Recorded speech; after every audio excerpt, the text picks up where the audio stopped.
Robert, Dick, it's a real pleasure to be talking to you. Well, Um, thank you. And likewise. Thank you for joining me all the way from New York. Um, my first question is my first question is often about your musical background. And for a while, you were on a classical track, and then Yes, something happened. And was it a sudden change or was it a gradual change? I think it was a gradual change. Um, when it manifested itself, it seemed sudden, but I think things have been going on kind of unconsciously. But my musical education began as a classical flutist with the training that would lead one to an orchestra job. And as such, my own creativity was irrelevant to the picture. Um, I studied with, four of America's best and most well-known flute teachers: Henry Zlotnick, Julius Baker, Mm. James Papatsakis, and Thomas Neifinger. And not one of them, even once, mentioned my creativity to me. Mm. Now, perhaps they got together and talked about it amongst themselves, but I doubt it. And and I was, when I was 15, if you said, "Hey, Robert, what are you going to do when you grow up?" I would have said with complete certainty, "I'm going to be the principal flutist in the New York Philharmonic one day." And I was doing everything I could to work towards that goal. Mm. Um, I went to the High School of Music and Art, where we had four orchestras and five bands, and we rehearsed every day, five days a week. Um, Very competitive situation. I have to say, you know, there must be better ways, and I truly believe there are, to inspire kids to practice and work and grow without setting them in each other's throats. Mm. They used the set them at each other's throat system, and we didn't know any better. And so, we competed like mad. And On a superficial level, it got amazing results. But, in terms of actually what, my flute rival, this girl who competed with me through high school, who was, needless to say, a very good flute player. Mm. Um, and but what drove her was the competition with me, not the love of music. And she eventually dropped out of music and did something else. And eventually, after making a pile of money on Wall Street, something I've somehow neglected to do, um, she discovered that the creative outlet that she loves is photography. So I was so glad to learn that, Mm. I mean, the talent that was obviously there found its right form. Um, but that took her, well into her 50s. And and then every Saturday I went and I played in the All City High School Orchestra, and I played in some community orchestras. When I was about 16, I played principal flute in Aida for some small opera company. Mm. I made $5 big. Mm. Well, those were 1966 or $67. So, you know, um, and and so, that's what I was working towards. And when I was 19, I played in America's Best Student Orchestra, the Berkshire Music Center Orchestra at Tanglewood. Mm. This was the apex of the pyramid. We had the best of conductors, Eric Leinsdorf, the Boston Symphony's music director, Michael Tilson Thomas, just before he got famous. Um, you know, Everybody could really play. Mm. And when our orchestra got fired up, we could actually blow past the Boston Symphony because there was no dead wood in our orchestra. You know, there were no like old guys at the very back of the section trying to get through their last year or two. Um, and and it was during that summer that I realized that orchestra playing was not for me. Music is the most important thing in my life. And as so many other important things were blooming and blossoming and growing, music seemed to be moving into this holding pattern. And I was playing pieces for the second and third, and sometimes more than that time. I Mm. was only 19, and I spent an afternoon at the Tanglewood Library, and I looked at the Boston Symphony's programs for the previous 40 years. And it was very clear the holding pattern that I was sensing was real. Mm. I talked with as many Boston Symphony players as I could. They were all very nice people. They all understood mentorship, and almost all of them chilled me to the bone because their eyes lit up when they talked about their hobbies. Mm. And they complained when they talked about the Boston Symphony and thought, you know, what's wrong with this picture? You are in the Boston Symphony. You know, the lowest paid person in this ensemble can own their own home in Boston and a summer home. You have time to play chamber music. You have the best of conductors. You play in one of the world's great concert halls. You know, that didn't matter. There seemed to be no reason not to complain. And only a couple of the players I talked to had the fire in their eyes that lit up when they talked about music. And I Mm. just thought, you know, I can't spend the rest of my life in this group. Um, they are going to really, you know, it's going to eat me alive spiritually. Um, and I met enough alcoholic old orchestra players to realize that, you know, they were there and they had been eaten alive spiritually, and I was, you know, conversing with what was left. And so, you know, I left Tanglewood and I left that dream, and I thought, oh my gosh, what am I going to do? Mm. And, um, and I realized the more I thought about it, um, the music that had been capturing my ear was the new music. And ever since I'd been to music camps when near Tanglewood, and at 13 we went to the From Week concerts and heard this very strange music, which you know, now wouldn't have the least bit of problem following, but at that time, you know, were alien songs from Mars, Mm. and and yet somehow captivating. And I remember when I was in the high school program there, standing in the back of the shed while you know, the members of the Berkshire Music Center Orchestra rehearsed pieces for the From Week, which was 1 week every summer dedicated to contemporary music, paid for by the great patron Erich Fromm.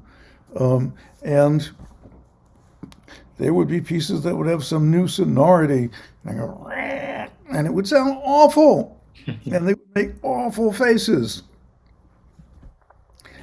And I don't know, I was standing there in the back room thinking to myself, you know, it just sounds like they haven't practiced.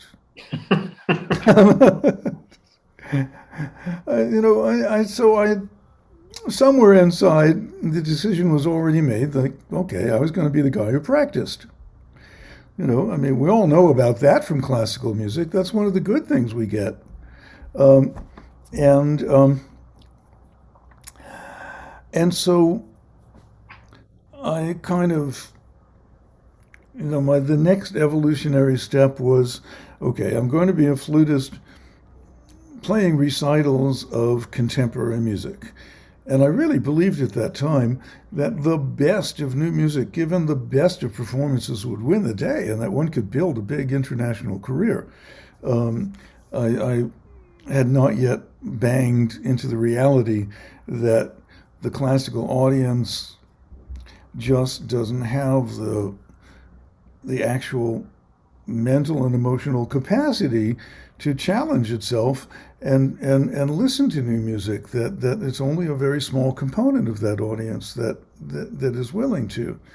And and honestly, I didn't want to entertain people, because that wasn't what I was there for. And I mean, I hope there's always an entertainment component, but it's not the primary purpose. Mm. And perhaps if I was a pianist, the real substance in the piano repertoire would have, given more. But the classical flute repertoire, um, you know, granted, while better than, say, the oboe repertoire, um, is still pretty thin. And talk about playing pieces over and over and over again. And there's an awful lot of music that was written as entertainment, and entertainment music 2 centuries later rarely has stood the test of time. Mm. I honestly believe that if we come back in the year 2300, we could listen to the Beatles and really dig it. Um, and some music is timeless, much isn't. I mean, we're still concerned with Bach, because the music is timeless. It will say something to humanity, as long as there is humanity. Mm. And if humanity does away with itself, we cannot be blaming Bach for that. So, and then as I was asking composers to write for me, beginning to do that, I went to music school as a composer, not as a flute player. And there's actually not a single piece of paper anywhere that says I can play the flute, and which is okay. Um, and maybe I should have some fortunes printed up and put in fortune cookies. um, and and my own creativity was just waking up, and it was primarily through the influence of non-flutists, non-classical musicians, other musicians I met. This was the age of this amazing Nova-like explosion of rock, and the rock guitarists captured my ear, because their timbral and emotional range was so great. Mm. And the difference, say, between George Harrison and Jimi Hendrix was enormously greater than the difference between Julius Baker and Jean-Pierre Rampal. Um, and and every bit as detailed and every bit as nuanced. Mm. So, I thought, well, why can't the flute have that kind of range? The goal wasn't to copy the electric guitar, although it is possible to bite off a little piece of that, Mm. which is fun. But, the electric guitar is doing just fine, being the electric guitar. But, simply to, burst out of, this little, patch of fenced in land, and have one's own universe. Mm. Um, and I just didn't see why not. Um, and I could see every reason why. Mm. So, as an undergraduate, I began to improvise more. Um, and, I went to a university, to Yale, not to a conservatory. So I was in an atmosphere where creativity was encouraged and was enthusiastically supported by Mm. faculty and fellow students. Um, and um, and so I began just fooling around on the flute to see what sounds would come up. I had heard Severino Gazzoloni. Um, I knew there was more out there. I had seen the first couple of articles in like 1965, I believe. John Heiss published an article with 15 double stops for the flute in perspectives of new music. And so, you know, the the walls were starting to crumble a little bit, and little Mm. jets of light were coming through. And I thought, well, why not just take it all away? Instead of conceiving of the flute in the traditional way and then sort of trying to spice it with the occasional, quote unquote special effect, why not just build whole new languages? Mm. Well, in order to do that, of course, um, you know, alphabets had to be discovered, words had to be, you know, Mm. created long before you could get to poetry. And so I set out to find all the sounds the flute could make, with the exception of anything that damaged the flute, the player, or the listener. Um, Dropping the flute on the floor is a sound that some of us have unfortunately heard, um, and it's not actually that good a sound. Mm. Uh, and in the 60s, there was for a while people were buzzing into the flute like a brass instrument, and it kind of just numbs your chops and um, disables you from everything else. And so I disqualified that sound um, because, it was harmful. Um, Step up to the mic, play a super high note into a 3,000-watt sound system, and you will do some serious damage to the audience. So, those things I did not want to include in my aesthetic. But everything else was of interest, whether or not I would use it in some future music or not. And so, Mm. I wrote the other flute as in the last year as an undergraduate and the first year as a master's student. And it's basically this big dictionary of sound I created and designed for anyone making music to have resources for their music, whatever it's like. Mm. Um, and the more and more I played other people's music, the more and more I found myself fixing it, correcting it, rewriting it. Mm. And the tireder and tireder I got of hearing someone say, you're the only one who understands my music. I was thinking, yeah, well, that's because I wrote half of it. And so, and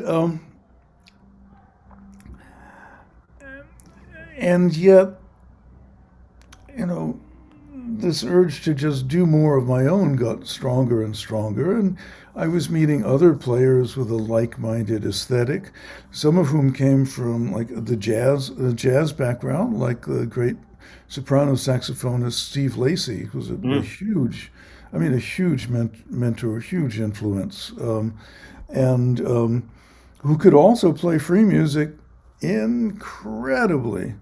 And playing with Steve was, really a kind of enlightenment. I couldn't believe it for the first time in Mm. my life. I was actually playing with somebody whose records I had listened to rapidly, um, and and also creative players were so much nicer to each other. Classical musicians can be, pretty mean. Mm. And it's not to say there aren't any mean creative players, because there certainly are. But by and large, when your identity is based on the totality of who you are and what your music is, your identity is a lot more secure than if your identity is based on doing just the same thing as so many other people, a microscopic bit better. Yeah. Could you say something about this this very strange world that we've lived in for a couple of hundred years, um, in which the composer and the performer have become two different roles in music? Yes, that the 19th century was a temporal and aesthetic cannibal I mean, it went on to eat the 20th century and and it's still munching away on the 21st. And what happened, I believe, is that there were two processes going on. One is the conception of music itself really expanded, Mm. and composing became a much bigger job. I mean, can you imagine Tchaikovsky sitting there writing each one of those symphonies with a quill pen? Mm. And each one had to be written at least twice, once for himself and then once to make the fair copy for the copyist, Mm. let alone his sketches and whatever else he did. Very time consuming. And then as the instruments evolved, so did the conception of virtuosity. With the modern bow and the modern violin came the potential for somebody to fly it through to incredible levels, like Paganini did. Mm. Um, and and as the modern piano developed, well, then suddenly, it was Liszt, and developing that kind of virtuoso technique also is enormously time consuming. And now, the thing was, both of these guys I've mentioned were still deeply involved in creativity. And somehow, the aesthetic became more dominant that, the picture was there's God, hey, God, what's happening? Then the light comes down to composers.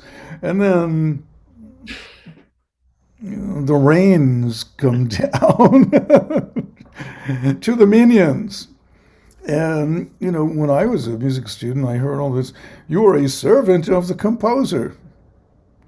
And even before I knew any bad words, I was saying proto bad words in my head when I heard that. I mean, I didn't want to be anybody's servant. Mm. And, it wasn't my idea to spend my life as some sort of flutistic busboy. Mm. And so, that has become so deeply inculcated, and awful lot of my career has been spent trying to deprogram classically trained flute students and classically trained others, Mm. that they have never heard things they should have been told in preschool. Mm. Which is, if you're a musical, and if you're talking to a conservatory class, the cat's out of the bag. Yes, they are musical. Mm. They never would have been there. They never would have been in that room. If you're musical, you are creative. This comes as a shock.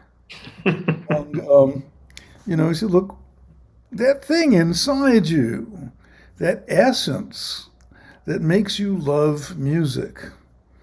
Well, that's a manifestation of your life force, and the natural state of life is creative. Hand any 2-year-old something that she or he has never seen before and watch what they do with it. Mm. They have no idea what it's supposed to be. So they look at it and do what it to them seems to be for. Mm. And it will always blow your mind because it's something you just never think of as living in the adult world. And so, trying to recapture some of the essence of your childlike nature is so important. Mm. And I think creative people throughout history have known that and nurtured it in themselves, Mm. and they've sought to nourish it, through other art forms and just through life itself. I mean, what do you need to know about painting that you can't, find out from looking at, clouds on a beautiful day, Mm. um, and and listening to nature. So I think it's so important to bring things back together. Um, you know, it's possible now to write big pieces of music, and there are computer programs to help you with the notation, so it's not the same struggle. The feathers are still in the geese, and they don't have to be plucked out anymore, and the geese are grateful for that. And then you know you can, through huge improvements in pedagogy, develop as an instrumentalist without feeling that you have to play the same thing every day your whole life. And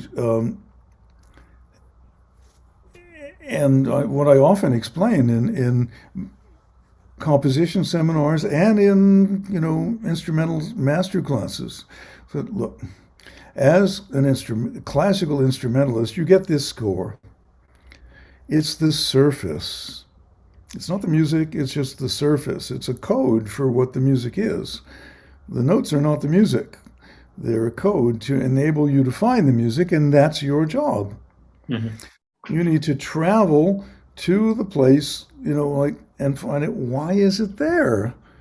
What's it supposed to do? How are you supposed to feel playing it? How is the audience supposed to feel listening to it? Mm. You become an actor. So who are you? And what are you saying? And who are you saying it to and why? Now, a composer starts with this impetus and has to travel to the surface, has to find a way to actually notate as best as possible, what that impetus was meaning. And, those who travel both directions, from the surface to the heart and from the heart to the surface, are going to travel best. And, musical history is filled with people like that. Mm. You know, Bach, I mean, if Bach was alive today, he would have the number one jazz group on the planet. I mean, one of the all-time great improvisers, no question about it. And imagine Mm. what he could do with the resources he could have today. Um, It, and, and then, players, Duke Ellington, I mean, it, and there are so many traditions where, music has remained taught by ear, in other cultures. And, 150 years ago, there was no way for a flutist in Paris to have any idea what a flutist in Tokyo was doing, mm. and vice versa. Well, today they can both sit down on their computer, click on YouTube, and click, and there it is. Mm. And so we really can learn from all of these traditions. And I try to get my students to understand that, at the very least, if you're a flutist, you're a member of a worldwide flute family. Mm. And you should be listening Mm. widely, because believe me, to think that some North Indian flutist doesn't have anything to say to you is is is is silly. Mm. And I mean, do you really want to have blinkers? What will that good? Yeah. What will that do for you? Could you say something about these two roles within yourself, the composer and the improviser? Is there any kind of interesting theme that you experience? And Well,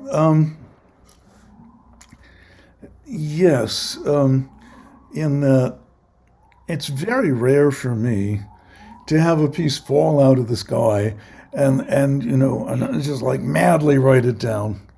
Um, it happened once. Mm. No one was more amazed than me.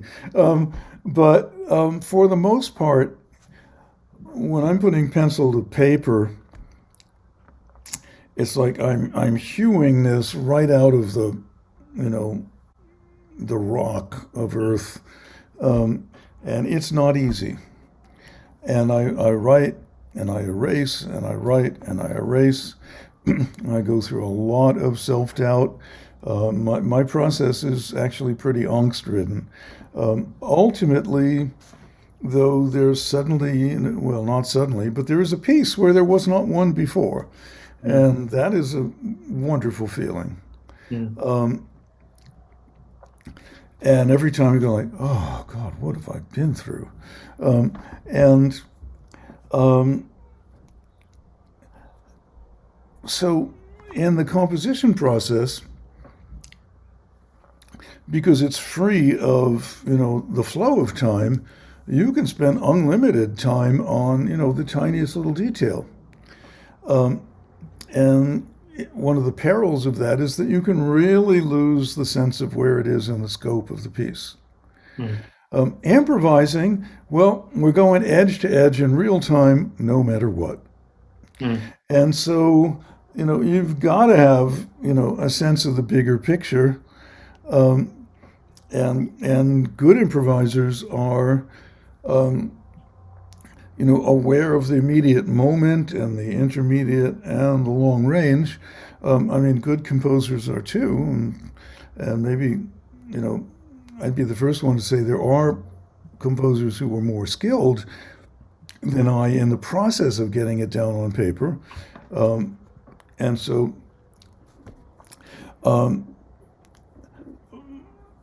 but hopefully it's the end result that, tells the story. Yeah. But I do feel that being an improviser has made me a better composer, and being a composer has made me a better improviser. Mm. And I would never give up one for the other. Right. Um, could you say something about free improvisation and maybe harmony and rhythm and melody? I've had some experience doing free improvisation as a flute player, Oh, but I've also had lots of experience playing, improvising in jazz and sort of so-called world music. And um, what's I'm trying to formulate a question now, but what's the attraction for you of so-called free improvisation? well, I would even go so far as to just call it free improvisation. Of And course, or just improvisation. Yeah, um, you know, I'm I'm not someone who does well inside a codified set of rules. Now, I know there are a lot of people who do, and that's fine. Mm. Uh, but probably the most important influence in my creative development was electronic music.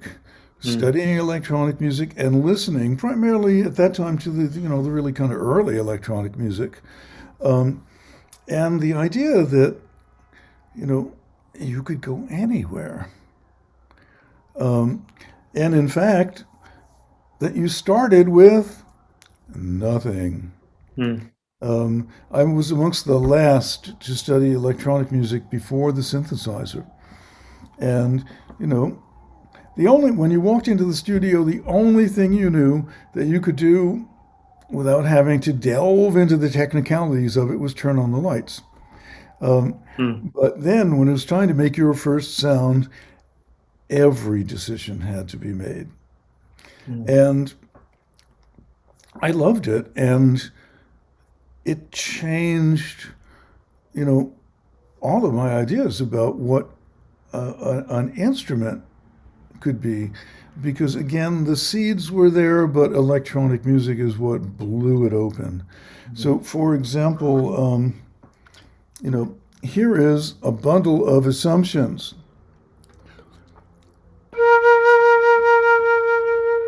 You know, it's a mixture of a number of components mixed together in a relatively well-known recipe that people would respond to as saying, "Oh, that's a B flat on a flute." Mm. Um, and well, then, okay, the ingredients in this are, the fundamental, second partial, third partial, and some of the higher ones that are barely audible, but if they're missing, then they'll be missing. There's Mm. also a noise component in there, and it's all melded together so that we're not conscious of the noise, and that it's basically the fundamental with colored in a certain way. Well, suppose we started to remix things. Mm. Let's step on the gas for that second partial.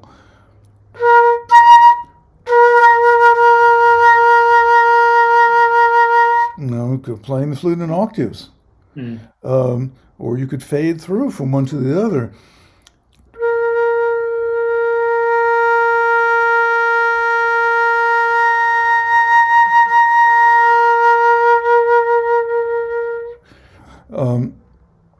Now that noise component, well, supposing we remove the other components, the so-called pure parts.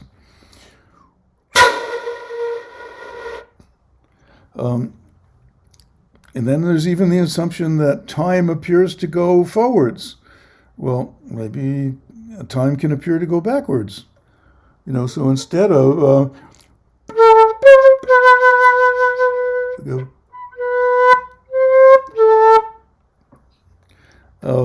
and so I began to evolve this philosophy that acoustic instruments are human-powered synthesizers. We're embracing our traditions, but we are not enslaved to them. Mm. So when you hear a major triad, does it just do nothing for you? I mean, of course, you must love plenty of classical music, but as a composer or as an improviser, how do you feel about a major triad? Um, well, it all depends what it's doing, and I've written and played my share of them, and there's plenty more to come. So again, in the process of saying that you're free, Mm. well, the next sentence can't be, but you're forbidden to play a major Well, triad. exactly. That's the funny thing about the word free. Um, It means free. yeah. And so, you know, if your music moves into a zone, that's in 5/4 time, well, then there you are. And what would be wrong with that? Or 4/4 time, or 3/8, or whatever. Um, and and so, um, but the ideas of continuous transformation are important to me. Right. And as such, I've also, I've done a lot of work to actually evolve the flute itself, because for the 19th century it was an absolutely genius design, but that design was created because music had changed, and the previous flutes were just not doing it anymore. Mm. Music has changed again. Right. So I mean, to a non-flutist, this looks like a flute. Yeah. To a flutist, this looks like, what the hell is that? And basically, it's a flute where, with one sticky remaining exception, you can get every possible combination of open and closed holes, whether they're used in classical music or not. And not only the big holes, but also these little guys. Mm. And most flutes have two of these trill holes on the top, and this one's also got another two, so there's four. Mm. And it has this head joint that I invented called the glissando head joint.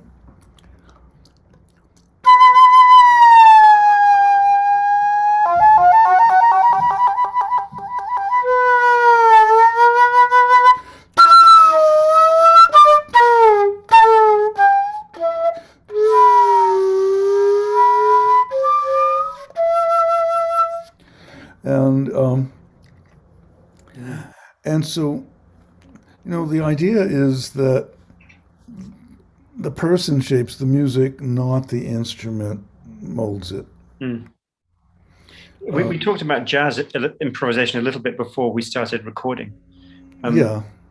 What has been your experience with jazz or standards or that whole? Well, I can't tell you why, but I never heard the call to bop.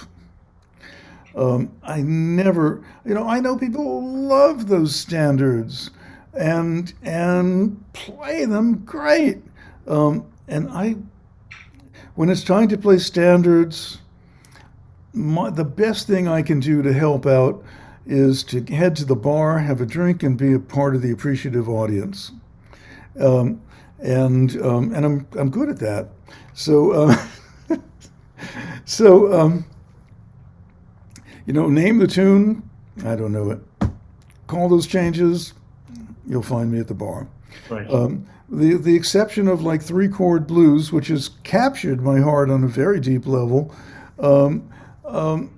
that's not my departure point Right.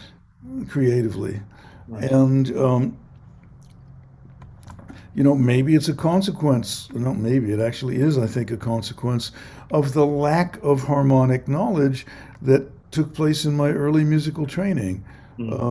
My hearing was formed on a single note instrument. Right. I made it into a multiphonic instrument, but it was a single note instrument when I started.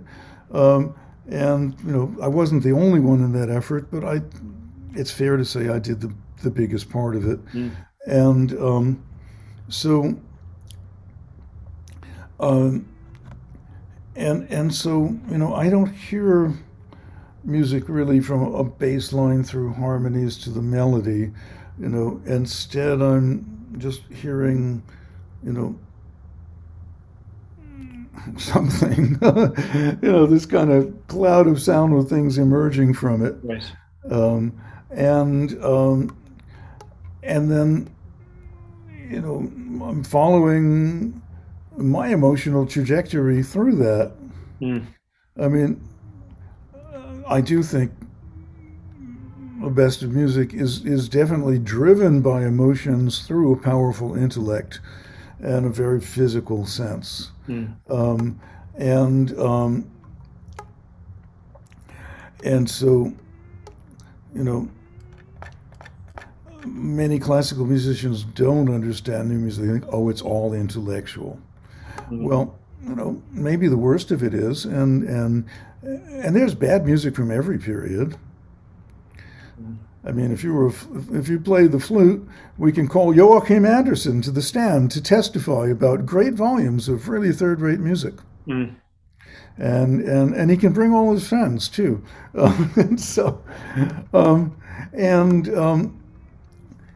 It's like it was bad then, but now we're not even in his period. It's so. And not all contemporary music is good. I mean, masterpieces are masterpieces because they are rare. Mm. But that doesn't mean that you shouldn't try. Sure. And every musician who does,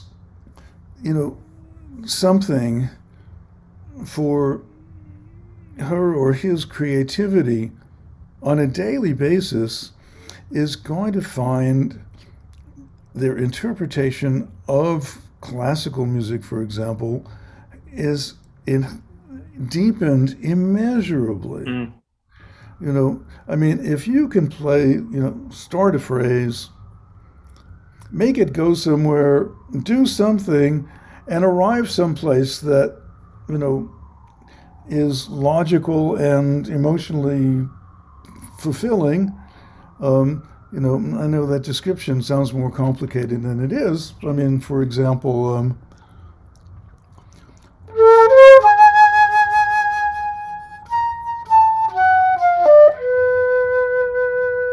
there. Mm.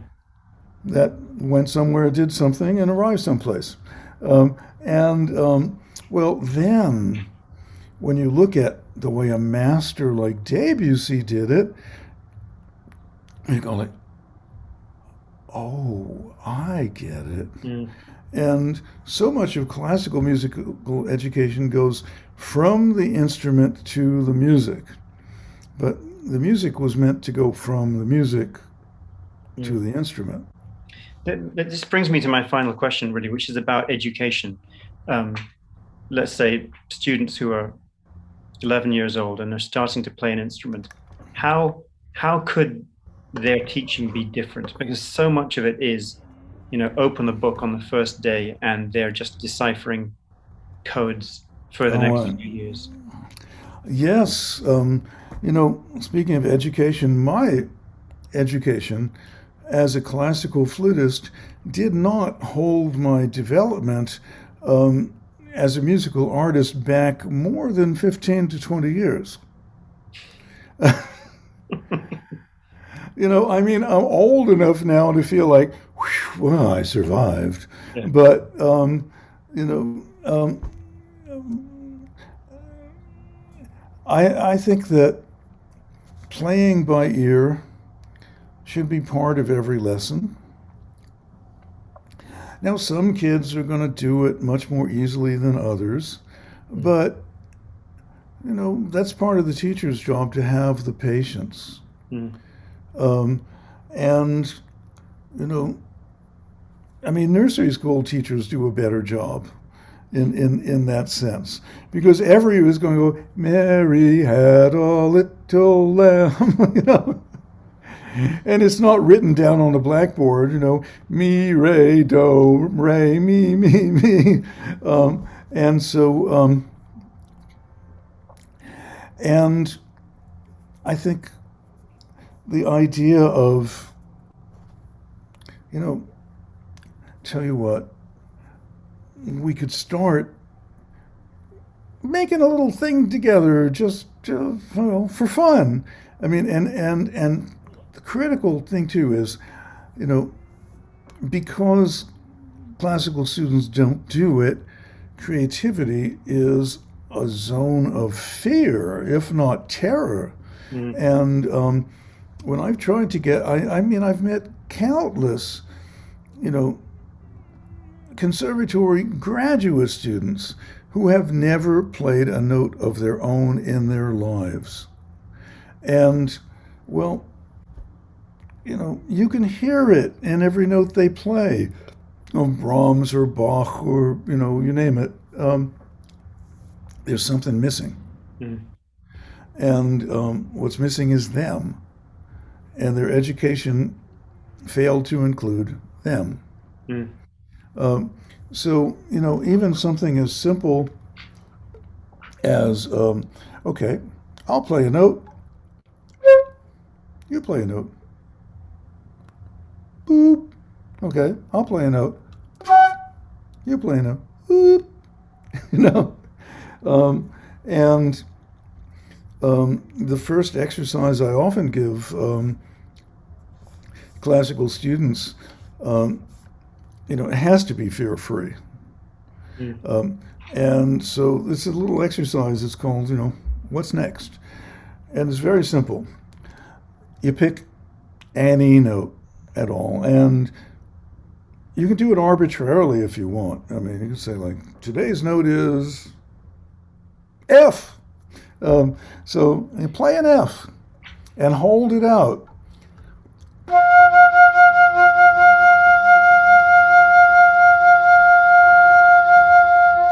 Until you begin to hear the next note. Now, there is no specific correct next note. There's the note that you hear. That's the one that's correct for you. Mm. And then try to play it.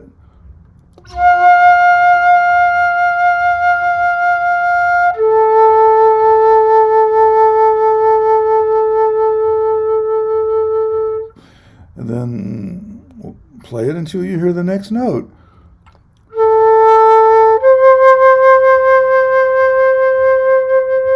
And there it was, a major triad. So, but it's what I heard. If we do it again, I'll hopefully hear something else. So I just think that, it's time as musicians ourselves and as teachers to reclaim hearing. Our own hearing is our heritage, and we have this educational system that takes hearing away from people. Mm. And, there's a note on the page. It's right there. Okay, so you see it, you look at it, it goes patoink right into your eye, and then the brain becomes command and control center. Lips, are you ready? Yes, sir, we are. Fingers in position, check, check, check. Lungs, okay, 3, 2, 1, fire. And then at that moment, we hear it, and we decide whether it's okay or not. Well, that's exactly the opposite sequence of what should happen. Mm. Now, it took me years to make this change of arduous work where, you see the note, it still goes patoink into the eye, that'll never change. But then it goes into the brain and something is heard inside. Mm. And because that is heard, things happen. And then other people can hear it too. So playing music, I believe, should be described as hearing it so well that others can also hear it. Mm. And it radiates through everything. So much time is wasted on technical practice that because it's not based on hearing takes many thousands of times longer than it should because it's simply muscle memory and an arcane sequence of fingertip sensations, which is the least reliable form of memory. And instead, if one understands that one's technique is the consequence of one's hearing, and that which you can hear, you can play, and that you need to really work on hearing it clearly. Mm. And so instead of your mind and your brain going out to, the keys or the bow or the, whatever, apologies to you brass players for that. I know you've got more going than that.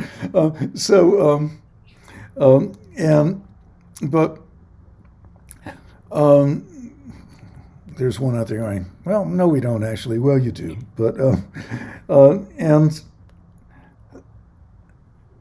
But instead, if you can really hear every note in the technical passage, it will take many, many less repetitions, and it'll stay in.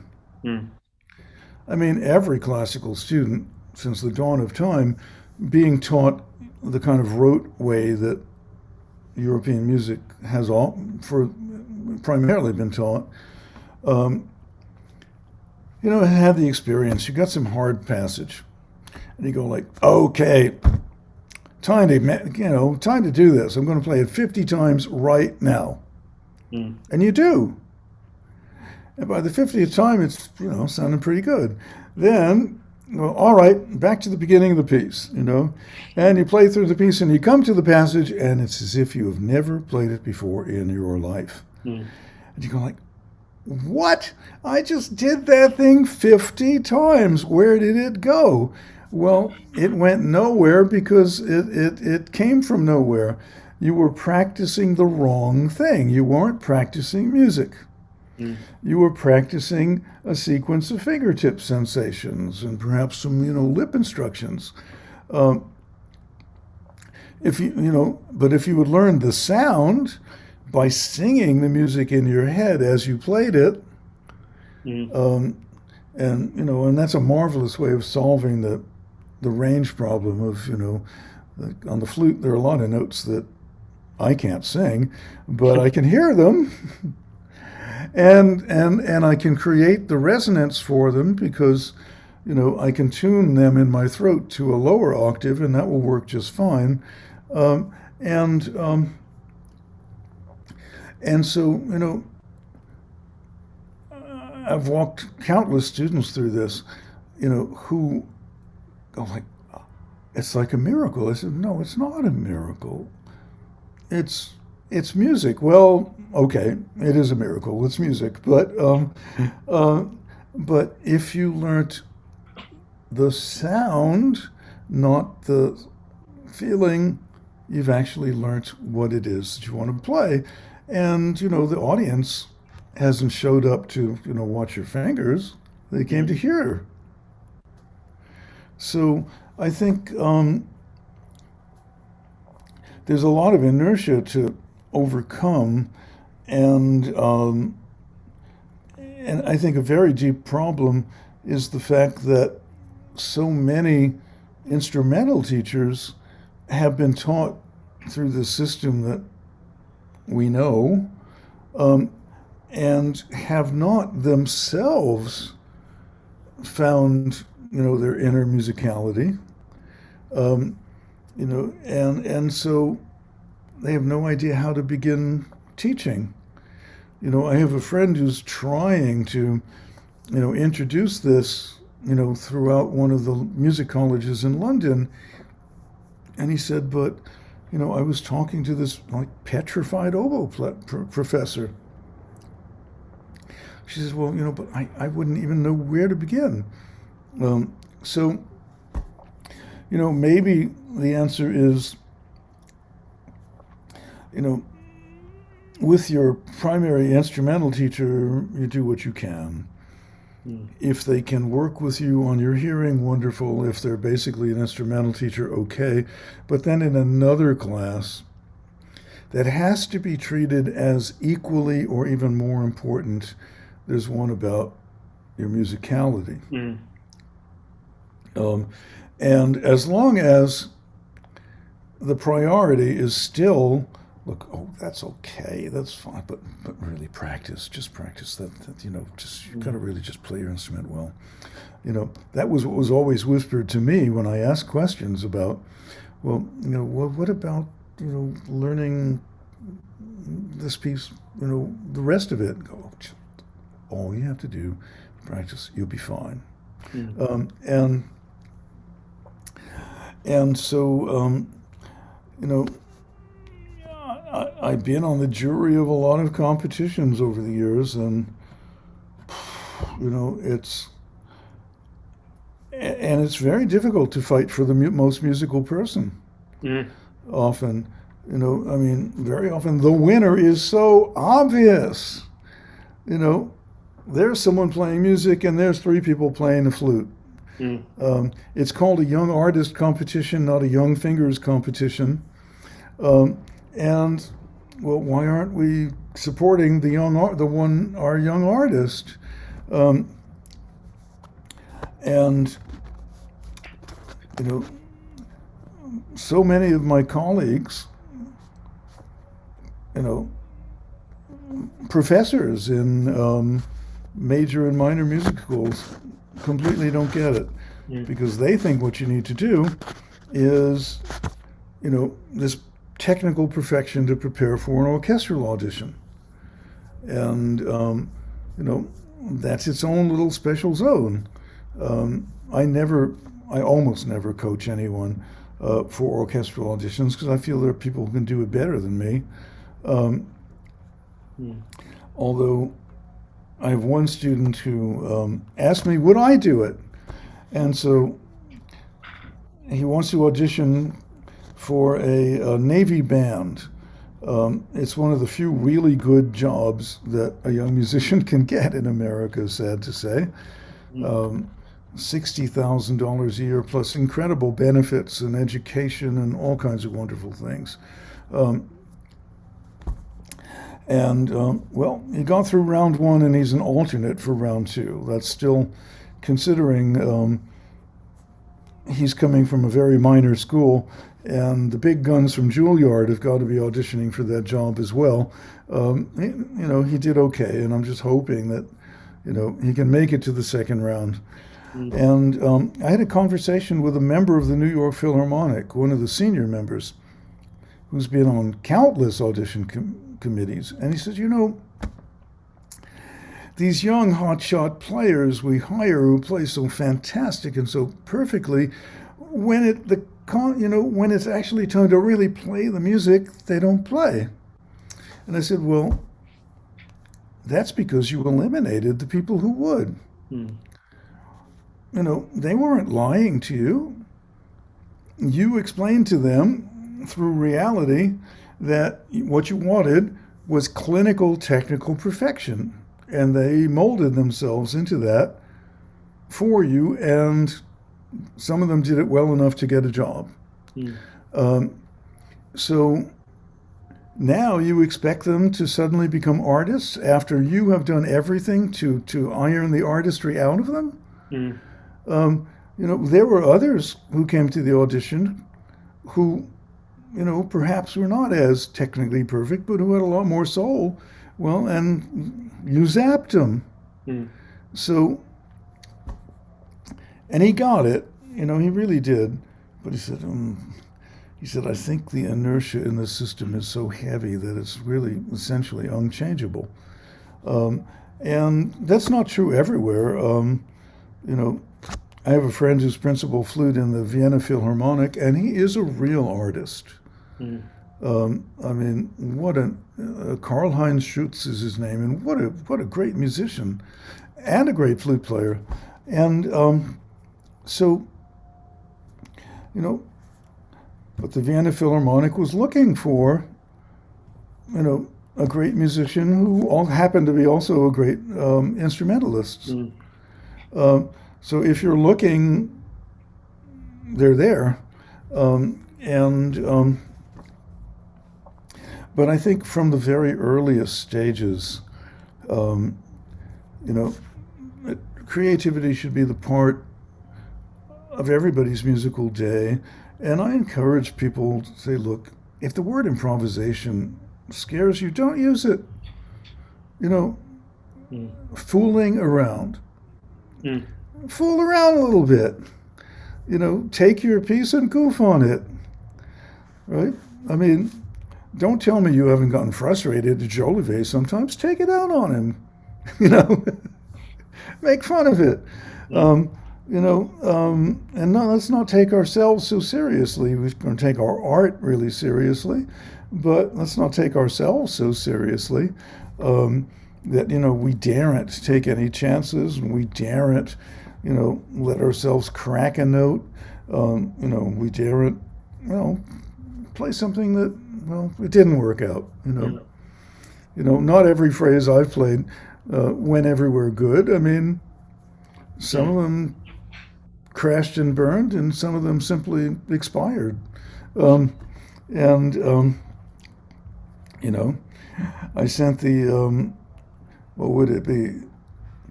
The EPS, the Emergency Phrase Services, out there to resuscitate them, and kept going. I have got one more question actually that I've asked some other people, and it's when you listen back to your own improvisations, what is it that you like about the good moments?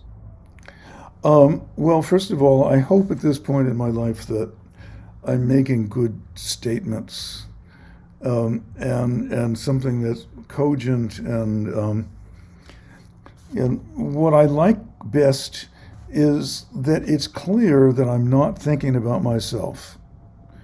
My goal in improvising is to be as totally into the music as I possibly can, and to not be thinking about myself. I would say that of the CDs I've released, the one where I was most successful at that was a CD entirely of contrabass flute improvisations called Our Cells Know. Mm. It came out on John Zorn's Tzaddik label. And um, in that recording session, I thought of myself very, very, very little. Mm. A fleeting moment here and there. And and I had practiced over the years, like what to do when you start thinking about yourself.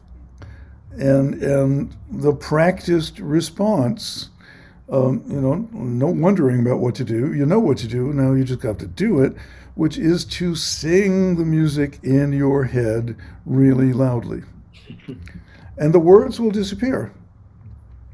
And that's the same thing to do for concentration if you're playing music that has been composed by someone else. I mean, everyone can feel when someone's really in the music and when they're not. And so, what I like best is when I feel that I'm telling my musical truth. Mm. It it doesn't need to be compared to anyone else's, um, and it's not trying to compare itself to anyone else's.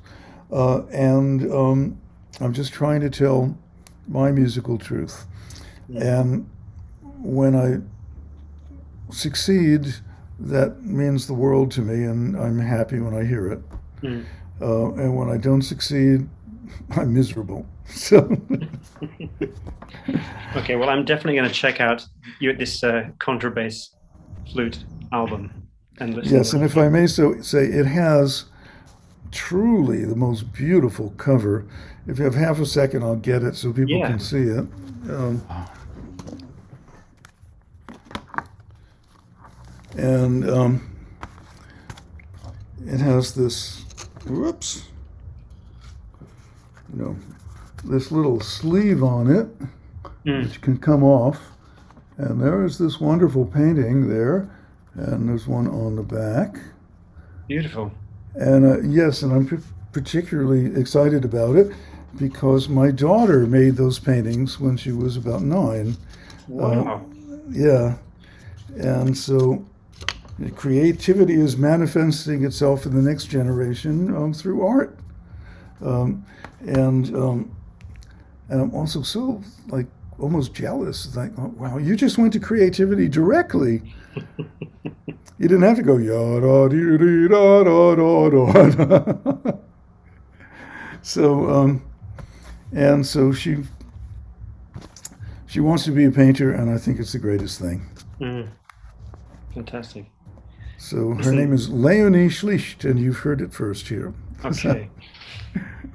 Robert, thank you very, very much. It's been a real pleasure. Okay, well, likewise, and thank you, and to everybody, who would be watching this out there.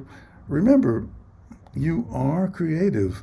Use your creativity a little bit every day. It's not going to be the same every day, but just you know, make yourself do it as part of your practice.